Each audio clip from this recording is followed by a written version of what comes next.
Olá a todos. Hoje nós vamos falar um pouquinho sobre o livro Conspiração no Gênesis 6.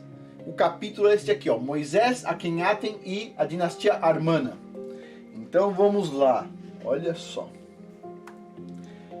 Bom, olha só, onde está aqui? Está aqui, Êxodo capítulo 6, versículos 26 a 27. Foi a este Arão e a este Moisés que o Senhor disse: tirem os israelitas do Egito, organizados segundo as suas divisões. Foram eles que falaram com o faraó, o rei do Egito. Está lá em Êxodo. Pois bem, porque a maçonaria, a teosofia e a ciência secular brigam vigorosamente com a história bíblica antes do advento de Moisés e menos veementemente depois disso? Pois bem, porque as forças espúrias aceitam e se deleitam nas linhagens de Moisés até Davi, Salomão e do Messias? Porque elas gostam desse assunto especificamente. Bom, muito simples. Sua história alarmante, revisionista e falsa repõe escandalosamente o pedigree de Moisés, a linhagem de Moisés, da tribo sacerdotal de Levi e Israel para a linhagem real egípcia, tornando-o que? Filho de um faraó. Este preceito póstumo teosofista sustenta que a casa de Moisés era egípcia. Eles acreditam que Moisés e os israelitas eram de alguma forma os herdeiros hereditários das casas reais do Egito e da Babilônia. Os teosofistas acreditam que o Senhor da montanha, El Shaddai, a quem eles consideram Enki, e a gente já falou sobre Enki nesse livro aqui, certo? No Patreon a gente já falou sobre Enki, um dos anéis de Saturno, né, que chama Enki, inclusive, a gente já falou sobre isso, inclusive lá do cara que mostra algumas feições assim que podem ser umas naves, etc., no tal do disco de Enki, e diz assim, eles consideram o criador como se fosse Enki, passou todos os segredos então da casa de ouro egípcia, dos sacerdotes do Egito, para uma nova linhagem de sacerdotes aronitas com a queda da dinastia Armana, que acabou com a legitimidade das dinastias egípcias. Os teosofistas, os caras maus, ainda acreditam que isso eventualmente estabeleceu a casa real de Davi, Salomão e do Messias como a nova casa de ouro, a corte do dragão. E é por isso que eles falam assim, que o Messias foi aprender coisas no Egito, e não sei o que, etc. tal. Eles querem sempre conectar com o Egito. Certo? Eles querem conectar com a corte do dragão. Pois bem, este místico aronita é a pedra angular que liga os essênios de volta à grande fraternidade branca por meio de sua herança da religião de Enoque, o Mal, e Hermes, que foi subsequentemente ocultada nas franjas luminosas da cultura israelita. Os conspiradores acreditam que a casa real dos faraós foi o segundo pilar igual, coexistindo em paralelo com a corte do dragão de origem, reinando ao lado do misticismo caldeu organizado por Nimrod na Mesopotâmia. As cortes reais do dragão do Egito e da Mesopotâmia trabalharam diligentemente juntas para assegurar linhagens puras para a sucessão da realeza, tudo no mesmo espírito da Rex Deus. Os faraós casavam-se frequentemente por razões estratégicas. Eles selecionavam esposas para, vamos dizer assim, cruzar e regenerar suas linhagens reais com diversas, mas reconhecidas linhagens originais de dinastias puras dos dragões da Mesopotâmia. Ou seja, para manter aquela genética preservada que vem da onde? Vem lá dos Néfilins.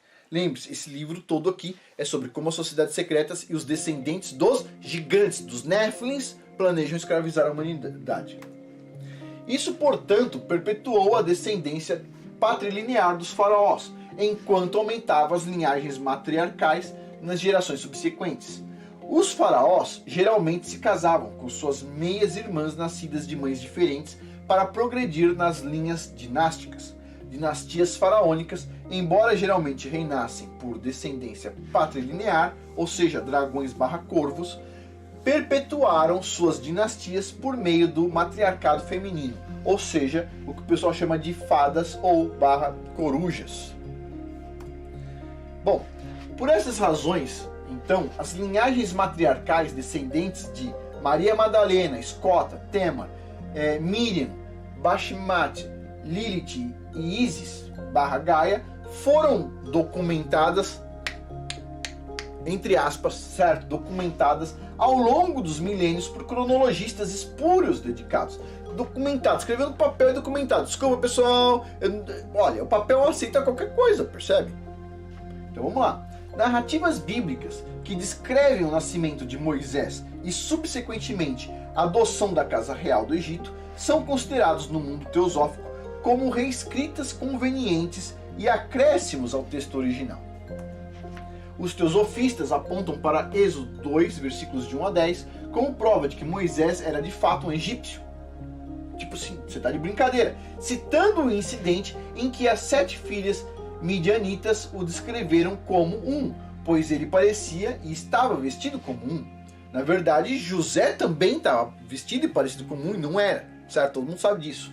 Os teosofistas apontam ainda para Êxodo 4, versículo 10, onde Moisés expressou dúvida ao Criador porque ele falava vagarosamente, concluindo que Moisés não era lento no falar, mas não fluente na língua hebraica, porque nasceu e foi criado como egípcio. Não, de novo, tá errado. Não é isso. É porque Moisés realmente tinha um problema de dicção, certo? E tem estudos sobre isso também, eu não vou me aprofundar aqui porque a gente está falando sobre o livro. Bom, os teosofistas rejeitam firmemente a validade dos relatos do Antigo Testamento sobre o Êxodo, embora os eventos tenham sido confirmados de forma esmagadora com mais detalhes no Alcorão. Por incrível que possa parecer à primeira vista, os teosofistas e todos os que se mantêm fiéis à conspiração de Gênesis 6 acreditam que Akhennathem foi Moisés. Acreditam que o faraó egípcio foi Moisés. A natureza inexplicada da era Akhennathem residia no fato de que ele foi deposto à força do poder. E aí eles vão lá e falam que o Moisés basicamente era o faraó. Tipo, esses caras são muito doidos, meu. Você tá de brincadeira. Olha lá. Mesmo que a história, curiosamente, não testemunhe a morte de Akhennathem, ele desapareceu completamente da face da terra após a morte ou o desaparecimento de Smenkare, sei lá, reforçando a doutrina teosofista de que Akhennathem desapareceu como Moisés. Bom, além disso, após a queda da dinastia Armana, a corte do dragão do Egito deixou de existir na história teosofista, pois Horemheb, o faraó que derrubou a dinastia Armana, não tinha sangue real de nenhuma espécie, então aí perdeu a validade do negócio. Na verdade, quem destruiu tudo isso aí foi o Criador. Esse roubo de identidade alucinante continuou a linhagem patriarcal da corte do dragão egípcia através de Israel, segundo a visão dos teosofistas doidos. E eventualmente através de Davi e do Messias, ao mesmo tempo perpetuando um ramo matrilinear renascentista através de Escota e dos irlandeses. Portanto, os teosofistas declaram desesperadamente que o Êxodo foi seu ponto de virada dramático, revisionista, mal interpretado, sem precedente na história, que testemunhou o novo alvorecer do misticismo israelita através dos sacerdotes de Arão e dos levitas e mais tarde supostamente produziu um ramo ramificado dos essênios, bem como a sobrevivência do ramo patriarcal da corte do dragão egípcia por meio de Moisés. A hipótese de que Moisés foi Akhennathem inexplicavelmente foi propagada por mais de um século por teosofistas, pelos caras da nova era, pelos gnósticos e as chamadas organizações científicas. Também chegam a essa conclusão aí. Enquanto o Story Channel e outras organizações aparentemente empenhadas em destruir o cristianismo e manter um viés a favor do governo mundial também continuam a popularizar essa heresia. A historiadora Susan Weisbauer comentou que essa teoria não tem base histórica e é incrivelmente difícil de conciliar com qualquer outra data confiável para o Êxodo. Então eles tentam assim excluir o Êxodo porque o Êxodo não é conveniente para eles. Mas olha só, eles vêm com essas ideias. O Story Channel está falando sobre isso. As pessoas estão falando sobre isso. A própria ciência está falando sobre isso. De novo, pessoal que acha que história é ciência. Eu sei que tem vários historiadores aqui que gostam do canal e tudo mais. Desculpa, pessoal. Vocês fazem pegar os documentos de forma organizada e técnica e tentar, acreditando que esses documentos sejam aproximadamente verdadeiros com base em algumas algumas formas de ver isso aí, vocês tentam então entender a história. A história não é ciência, ok? Ciência é uma coisa que você faz, você reproduz, você tem resultado, certo? Você vai depois fazer isso com várias pessoas, vão testar isso aí, etc, tal. Você vai montar um texto, vai preparar um modelo para aquilo e vai mandar para uma revista científica eventualmente. E não precisa necessariamente, mas você vai mandar para fazer uma revisão por pares, para bater o martelo ali, para todo mundo ter certeza do que você está falando. Agora, história não é assim. História você pode até mandar para revisão por pares de outro bando de doido lá, que tipo assim, não vai conseguir chegar à mesma conclusão, porque você tem que basear no mesmo documento, percebe? Você não consegue fazer medidas distintas.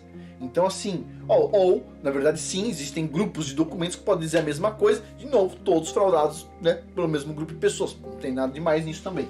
Então assim, de novo aqui, voltando, isso não é ciência, basicamente, mas o pessoal chama tudo de ciência hoje em dia, né? Então chama tudo de ciência e vira essa meleca que a gente vê aí, tudo de ciência, né? E o pessoal vai lá e põe astrologia como ciência, etc, tal, né? É lógico, eles põem outro nome, eles não gostaram muito do nome, eles trocam o nome. Ah, Afonso, mas a astronomia é diferente, os caras usam computador. Desculpa, astrólogo faz mapa astral e também usa computador, entendeu? Não tem nada demais. Mas tudo bem, continuando aqui. Ah, mas astrônomo usa equipamento. Pessoal, sério, não dá pra verificar. Acabou a conversa aí. Então, o equipamento mede o quê? Você consegue ir lá medir depois? Só um minutinho, só um parênteses. Eu fiz um vídeo onde eu falei isso, que não dá pra verificar na ciência. Aí o pessoal falou assim, ah, Afonso, então quer dizer que o núcleo da Terra, que a sismologia mede lá o núcleo da Terra, e significa que também você não consegue chegar lá para ver, então não é bem ciência. Não é ciência, é especulação, ok? É especulação. O núcleo da Terra, bola, é uma especulação. Então eu concordo com quem falou isso aí. Essa parte aí não é ciência, essa parte é especulação mesmo. Mas vamos lá, é um modelo especulativo ali para quem acredita na bola. Continuando aqui, vamos lá. Olha só. Então o pessoal tem toda essa questão aqui, os teosofistas, os Nova Era, tudo acredita então que Moisés na verdade era um faraó. Bom, você acredita nisso? Se você acredita na Bíblia, é óbvio que você não acredita nisso. Mas esses caras aqui, eles pegam o que é conveniente da Bíblia, como a maioria das facções ditas cristãs hoje em dia pega só o que é conveniente para elas, né? Não pega o que está escrito lá e não lê efetivamente está na Bíblia, porque aquilo ali ofende muito as almas perversas das pessoas, né? Então assim, para quem tem,